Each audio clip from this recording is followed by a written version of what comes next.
Sekarang Natura kena pajak loh. Halo teman-teman, ketemu lagi di video saya ya. Pada tahu belum sih kalau ada aturan baru mengenai perlakuan dari Natura?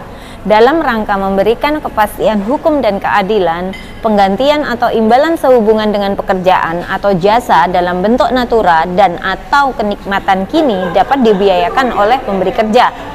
Biaya penggantian atau imbalan tersebut sepanjang merupakan biaya untuk mendapatkan, menagih, dan memelihara penghasilan atau 3M.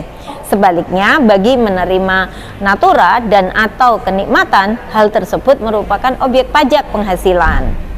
Peraturan ini tertuang pada Peraturan Menteri Keuangan Nomor 66 Tahun 2023 tentang perlakuan pajak penghasilan atas penggantian atau imbalan sehubungan dengan pekerjaan atau jasa yang diterima atau diperoleh dalam bentuk Natura dan atau kenikmatan. Pengaturan mengenai Natura ini mendorong perusahaan atau pemberi kerja untuk meningkatkan kesejahteraan karyawan dengan cara memberikan berbagai fasilitas karyawan dan dapat membebankan biaya fasilitas tersebut sebagai pengurang penghasilan brutonya. Pengaturan ini juga memberikan kesetaraan perlakuan sehingga pengenaan PPh atas suatu jenis penghasilan tidak memandang bentuk dari penghasilan tersebut, baik dalam bentuk uang atau selain uang.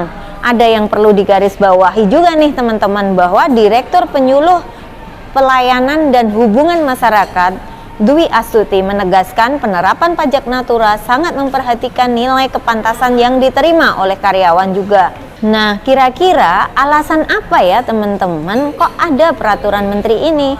Pemerintah pun beralasan Natura pajak diperlakukan karena selama ini fasilitas yang diberikan perusahaan terhadap pegawai tidak menjadi bagian dari penghasilan yang dilaporkan dalam surat pemberitahuan pajak karena bentuknya tidak berupa uang. Staf Ahli Bidang Kepatuhan Pajak Direktorat Jenderal Pajak Kementerian Keuangan Yon Arsal juga menyampaikan bahwa semua fasilitas yang diberikan perusahaan kepada karyawan atau pegawai yang bukan berbentuk uang akan dihitung sebagai penghasilan. Dicontohkannya orang pribadi yang memiliki banyak perusahaan namun ia tidak menerima gaji melainkan mendapat fasilitas penunjang dari perusahaan dalam bentuk lain seperti rumah, kendaraan, dan lainnya. Hal seperti ini juga berlaku bagi pekerja atau karyawan yang bekerja di suatu perusahaan dan mendapatkan fasilitas yang serupa. Ketika fasilitas itu dianggap sebagai penghasilan, maka akan menjadi objek yang dikenakan pajak dan harus dilaporkan dalam SPT tahunan.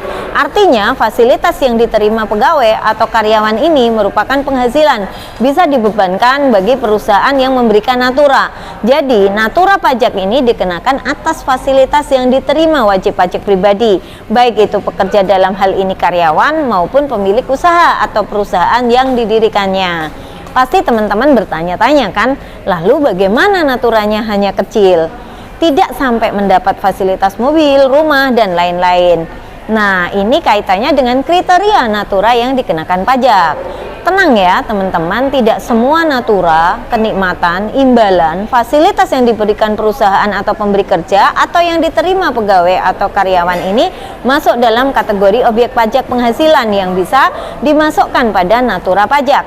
Contohnya ada di sini ya teman-teman. Pertama, makanan, bahan minuman, dan atau minuman bagi seluruh pegawai. Yang kedua, Natura dan atau kenikmatan karena penugasan di suatu daerah tertentu. Yang ketiga, Natura dan atau kenikmatan karena keharusan dalam pelaksanaan pekerjaan seperti seragam dan lainnya.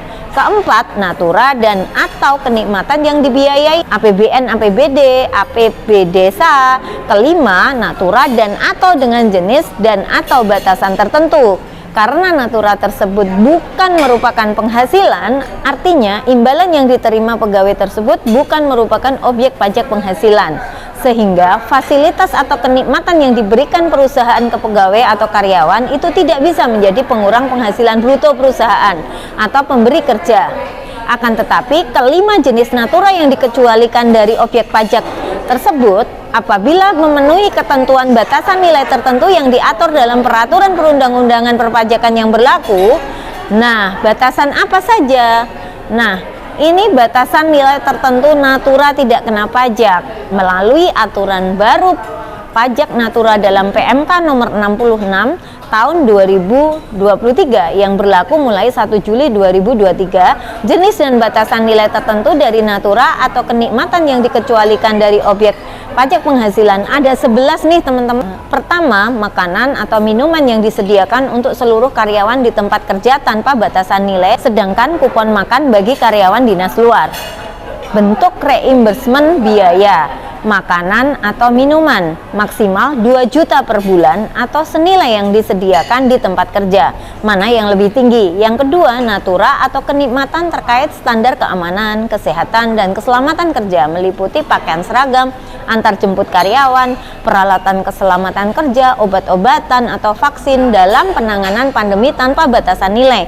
Yang ketiga, sarana prasarana dan fasilitas bagi pegawai beserta keluarga yang bekerja di daerah tertentu termasuk daerah terpencil meliputi sarana, prasarana, dan fasilitas perumahan, pelayanan kesehatan, pendidikan, pengangkutan, dan olahraga tanpa batasan nilai. Keempat, bingkisan hari raya keagamaan meliputi hari raya Idul Fitri, Natal, Nyepi, Waisak, dan Tahun Baru Imlek tanpa batasan nilai, sedang bingkisan selain hari raya keagamaan tersebut maksimal 3 juta per tahun. Kelima, peralatan dan fasilitas kerja seperti laptop, komputer, ponsel, pulsa, dan internet tanpa batasan nilai. Yang keenam, fasilitas pelayanan kesehatan dan pengobatan dalam penanganan kecelakaan kerja, penyakit akibat kerja, kedaruratan, dan pengobatan lanjutan tanpa batasan nilai. Yang ketujuh, fasilitas olahraga selain golf, pacuan kuda, powerboating, terbang layang, dan otomotif maksimal 1,5 juta per tahun. Kedelapan, fasilitas tempat tinggal komunal, asrama, dan sebagainya tanpa batasan nilai, sedang non komunal sewa apartemen atau rumah maksimal 2 juta per bulan. Yang kesembilan, fasilitas kendaraan bukan objek pajak jika pegawai atau penerima bukan pemegang saham dan penghasilan bruto dari pemberi kerja tidak lebih dari 100 juta per bulan. Kesepuluh, fasilitas iuran kepada dana pensiun yang ditanggung pemberi kerja bagi pegawai. Yang ke-11, fasilitas peribadatan antara lain berbentuk musola, masjid, kapel, atau pura yang diperuntukkan semata-mata untuk kegiatan peribadatan. Kesimpulannya nih teman-teman, apabila nilai natura tersebut melebihi batas atau terdapat selisih dari nilai yang ditetapkan tidak menjadi objek pajak, maka selisih tersebut akan dikenai pajak. Jadi nggak semua natura yang diterima teman-teman dikenai pajak ya, ada batasan-batasannya juga. Sampai jumpa di video saya selanjutnya ya teman-teman. Semoga bermanfaat dan yang terpenting adalah jangan takut pajak. Salam sehat dan salam growth mindset.